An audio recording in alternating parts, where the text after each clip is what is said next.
Greetings from Louisville, the great city of Louisville, the great metropolis of Louisville, many would say, in the great state of KY, Kentucky, in the great country of the USSR. We're here in the month of the late October in the great and glorious year of the 2023. It's a great time to be here. A goal was just scored at Bellarmine University nearby, and I was feeling the groove. They were playing the music, and just as the groove entered my bones, the music ended and the groove left. Alas. But we go forward. So, it's been a while since the manifesto's been updated. That's the reality. It's been a while. We have to live in reality. We can't shy away from the fact that, do we have an announcement? Perhaps we have a great and glorious substitution happening on the field. I'm guessing it's a soccer game or field hockey, some sort of European thing going on. I don't know. But in any case, I think that we're at a good place to resume the manifesto. We've been at a good place. And the reality is that it's been a while, but the reality also is that we're here again. We're here again, and we're talking about things that matter. We're talking about the important things. So one thing that I want to talk about a little bit is something that I've been harping on for a long time. I have been on this topic for a very long time, but I've reached a point where I can be silent no longer. I can be silent very publicly no longer. I am concerned about the well-being of the Buc-ee, meaning Buc-ee's gas station. This was the first Buc-ee's t-shirt I ever got. I have many now. I'm fortunate to have many, and I hope to have many more. But this is a Valentine's Day Buc-ee. The back of the shirt says, "I followed my heart and it led me to Buc-ee's." No truer words have ever been spoken or written. I think that the trouble that Buc-ee's is going to face within the next 5 to 10 years is that if it becomes the same thing to say, "I'm going to Walmart," as it is to say, "I'm going to Buc-ee's," Buc-ee's is not going to survive. Buc-ee's, I've been seeing it for a while now. They need to pivot because people, they still, from time to time, will, Brendan, here I am at Buc-ee's, and look how great this place is, and blah, blah, blah. I'm like, yes, I agree, but the concern that wells up within me is that I don't see too much of a fundamental difference between what Buc-ee's was doing when I first visited in 2021 and what they're doing now in 2023. So, for example, Buc-ee's opened their largest location in Sevierville, just nearby Gatlin. I believe it was in Sevierville. It was either their largest location is either in Gatlinburg, Tennessee, or Sevierville, which you wouldn't expect because they're a Texas brand. You would think that the Texas location would be the biggest, but Great Smoky Mountain National Park, I believe, sees the most traffic of any national park in the country, and that's largely because there's a road that goes through that park, which I've gotten very road sick on. But there's a road that goes through that park. If you didn't need that image, I'm sorry, but we have to face the reality. People like the Greenville-Spartanburg Airport is one of my favorite places in the world. I love that place. It's such a beautiful airport. I love it. But some of the other airports that I've been to, Midway in Chicago, O'Hare in Chicago, what's going on?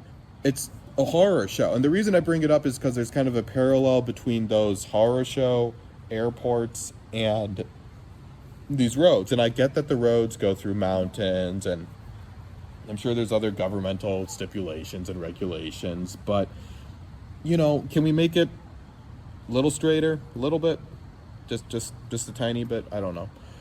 And if not that, let's make the airports nicer. One or the other, but neither. So in any case, a lot of action going on over there at Bellarmine. The Knights are either very happy or not happy at all. That's not how you want the Knights. You want the Knights at a nice middle. You don't, not too high, not too low, not too low, not too high. But sounds like the homeostasis has been violated. In any case, speaking of violations of consumer trust, once again, the Buc-ee. Buc-ee's opened their largest location, not in Texas, but it's either in Sevierville, Tennessee, or Gatlinburg, Tennessee, nearby Great Smoky Mountain National Park. Great Smoky Mountain National Park sees the most traffic of any national park in the great and glorious USSR, and you can see why they would want to build the largest Buc-ee location there. Phenomenal. Great choice. However, if you're Buc-ee's and you're not taking advantage of the fact that you are surrounded by mountains in those areas. So if you're in Gatlinburg, you've got mountains surrounding you. If you're in Seaverville, even there you've got mountains, big hills surrounding you. Buc-ee should be building an alpine slide. They should be having an attached hotel. They should be... I want them shooting so much bigger than they are. They should be looking to put men on the moon. There should be a gas station on the moon for Buc-ee's. There should also be, not some freaking BP. Enough.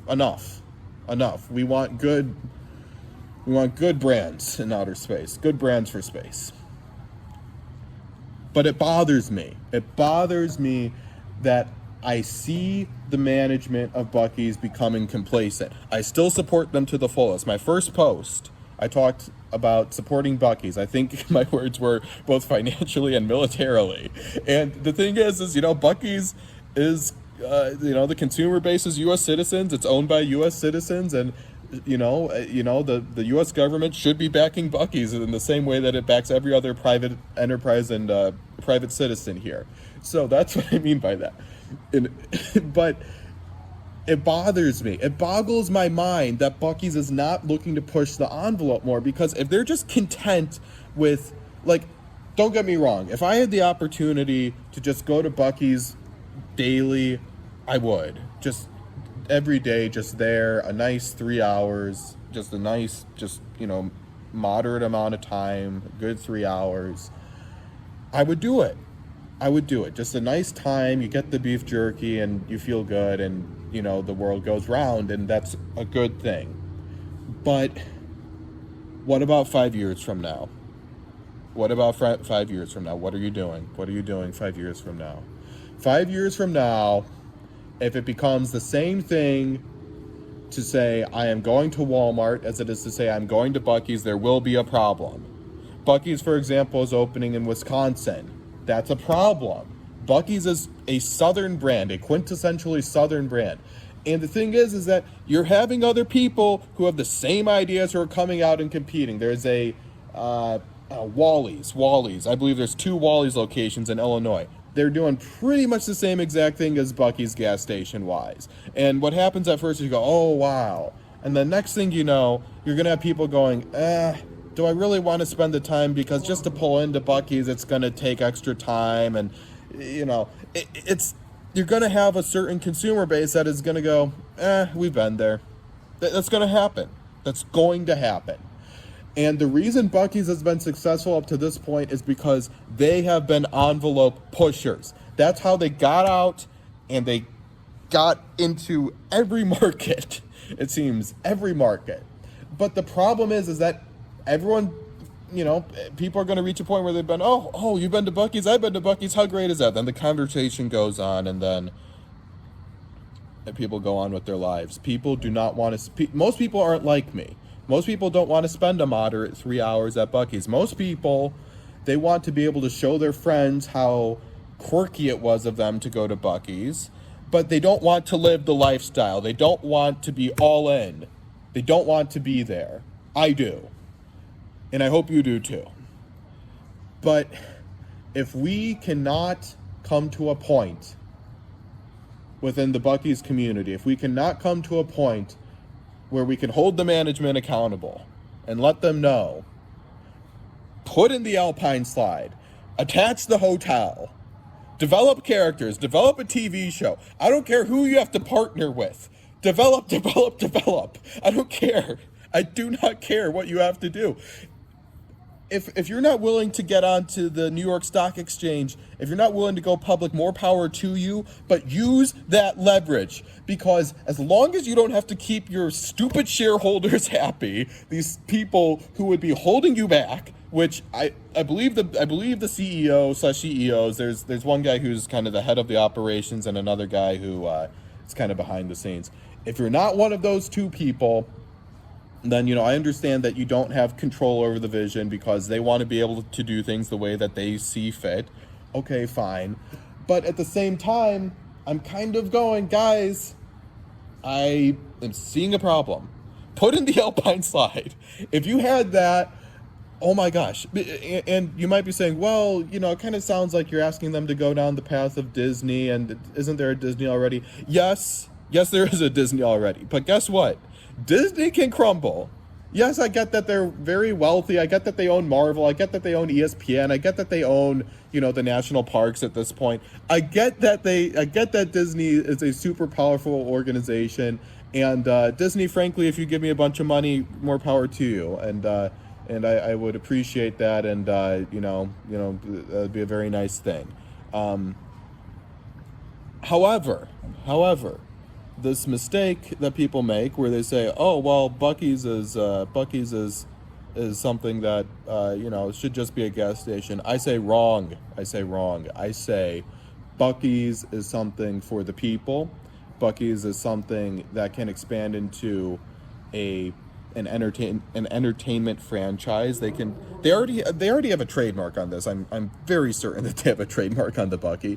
Do a Buc-ee cartoon show. They've already got the Buc-ee mascot going on.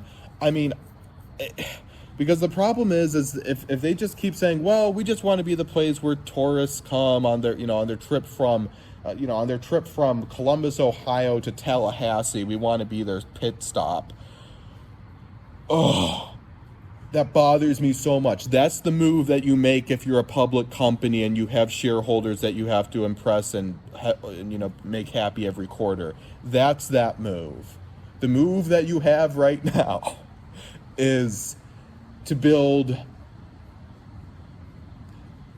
a monument. That is what you have right now. You already have monuments in front of your stores. You already have Buc-ee statues in front of your stores. You already have those. Go big. Build a Coliseum. Build the new Coliseum. Build it. The old one that wanted. Okay, they're yelling again at Bellarmine. Good.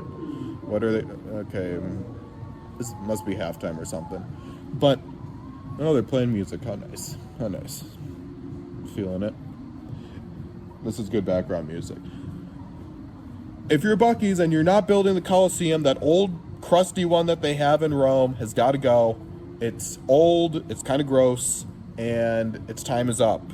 We're here now in 2023. I'm doing a lot of this. Normally I hate it when people clap or bang things as they talk. I don't like it, but I'm feeling it right now. And I think it's something that merits a little slap on the table for emphasis. I wish Buc-ee's well. I'm willing to help them. I'm willing to be a consultant. I am willing to pull them out of this mire. I am willing to go to the ends of the earth. I'm willing. And I hope we all are. This is very emotional music for this time.